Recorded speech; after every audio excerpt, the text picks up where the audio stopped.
Are the new versions really new? You might think they are, if you believe all of the propaganda. But do we really need an average of 1 to 2 new translations every year? Do these new versions really contain more accurate readings, which were not available to the translators of the King James Bible? In 1540, the radical Catholic order known as the Jesuits was formed to destroy the Protestant Reformation. They would release an English Bible translation in 1610.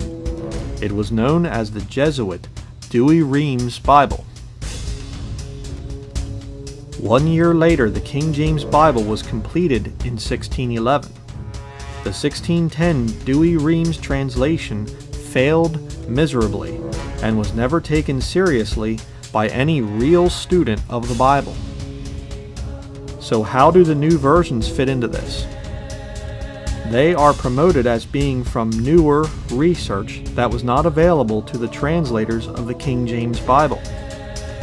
This is a lie, and I will now show you the proof. In Luke 2:33, the King James Bible says Joseph and his mother. The 1610 Douay-Rheims says his father and mother. This false Bible makes Joseph the father of Jesus instead of God. So how do the modern versions translate this verse? Here you can see that the New American Standard Version uses the same word as the 1610 Jesuit Bible. The Recovery Version says Father. The New Revised Standard Version says Father. The English Standard Version says Father. The New International Version says Father. And even the New 2010 Common English Bible says Father. In 1 Timothy chapter 3 and verse 16, the King James Bible clearly identifies Jesus as God manifest in the flesh. The wicked 1610 Jesuit Bible removes the name God from this verse. The New Common English Bible follows the 1610 Douay-Rheims by omitting God and replacing it with He. The ESV says He and not God. The New Revised Standard Version says He. The NIV says He. The New American Standard Version says He, and the Recovery Version also says He instead of God. The King James Bible warns about oppositions of science falsely so called in 1 Timothy chapter 6 verse 20. The 1610 Douay-Rheims replaces the word science with knowledge. The ESV says knowledge. The CEB says knowledge. The NASV says knowledge. The NIV says knowledge. And the Recovery Version also says knowledge instead of science. So the readers of these new corrupt versions are left with Bibles that contain no warnings about the oppositions of false sciences like evolution and global warming. In 2 Timothy chapter 2 and verse 15, the King James Bible gives a command for Christians to study. The Catholic 1610 Douay-Rheims version removes the word study from this verse. The New Revised Standard Version also removes the command to study, as does the NIV, the Recovery Version, the CEB, the NASV, and also the English Standard Version removes the word study. The King James Bible tells Christians to confess their faults one to another in James chapter 5 verse 16. The horribly corrupt Jesuit Bible of 1610 tells people to confess their sins one to another. The process of auricular confession has led to the molestation of untold millions of women and children at the hands of Catholic priests. So what do the modern Bible versions say in James 5:16? The New International Version follows the 1610 Roman Catholic Douay-Rheims version by changing faults to sins. The New American Standard Version also tells its readers to confess their sins to men.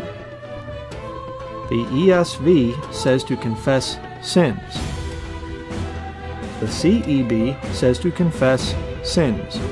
The Recovery Version says to confess sins.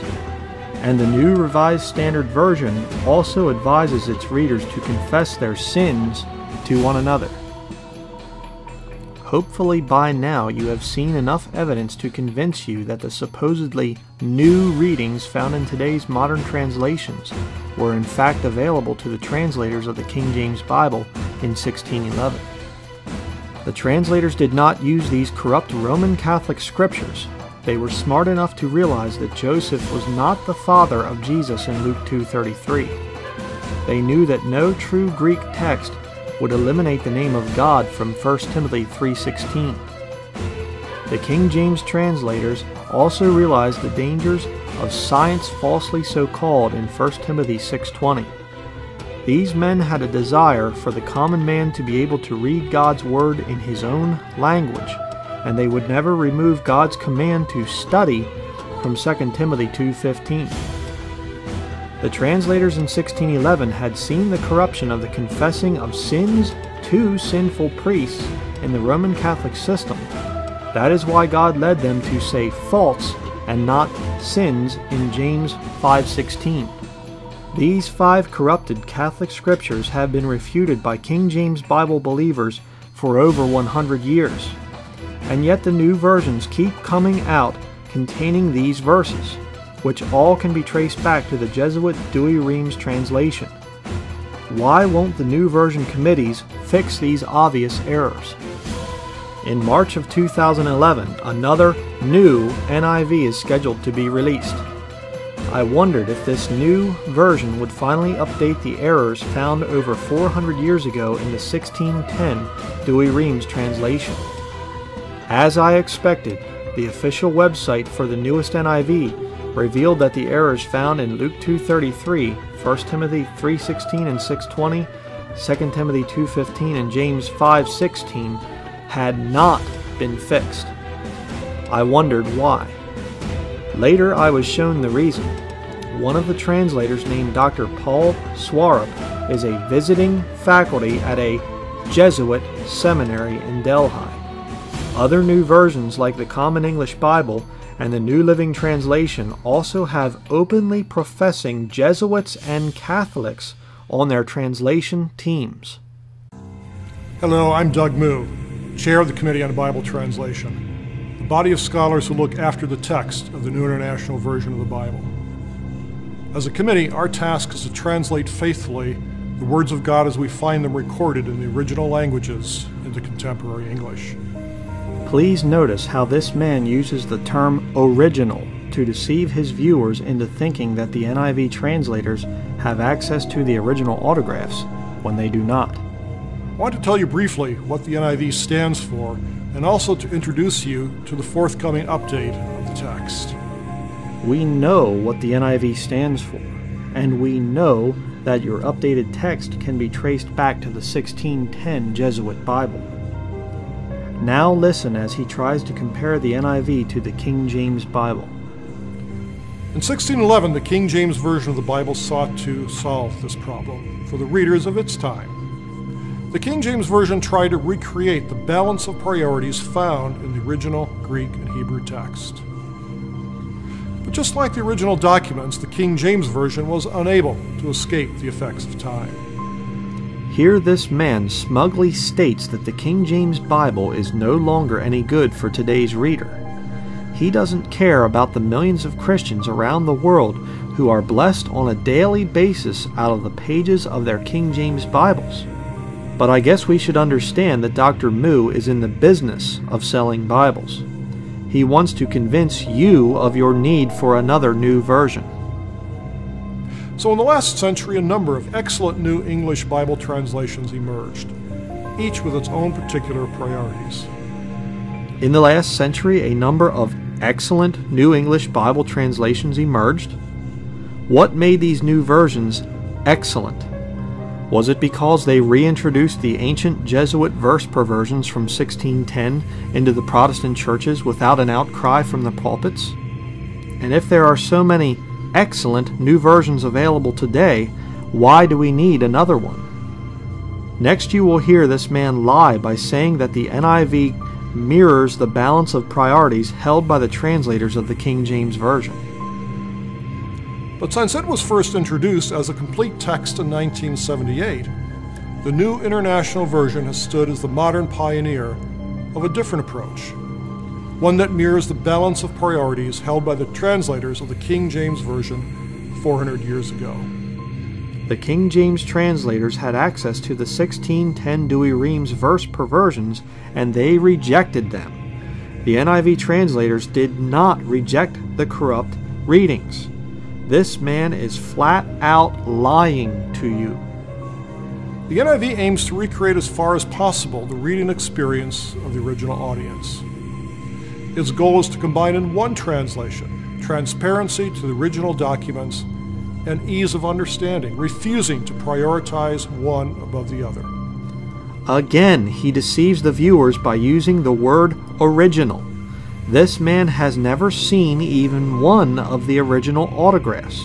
He has no basis for comparing the NIV to the original documents or to the reading experience of the original audience. Built upon this philosophy, the New International Version has experienced much the same reaction in the church and beyond as its beloved predecessor, the King James Version. As I have clearly demonstrated in this video, the King James Bible is not the beloved predecessor of the NIV. The Roman Catholic Jesuit 1610 Douay-Rheims version is the predecessor of the NIV. I wish you could attend a committee session to see just how careful we are as we try to figure out how to communicate God's unchanging Word to English speakers around the world. This lying hypocrite says he wants to communicate God's unchanging Word to English speakers around the world, and yet he is promoting a wicked new version which has been changed to please the politically correct feminist speech of the lost world. This video was made as a plea to Bible-believing Christians around the world. God blessed His church and used us for His glory when we were all united under one holy Bible. In this year of 2011, let us celebrate the 400th anniversary of the King James Bible. The new versions have been claiming to fix the King James Bible for over 100 years now, and yet they still cannot claim perfection.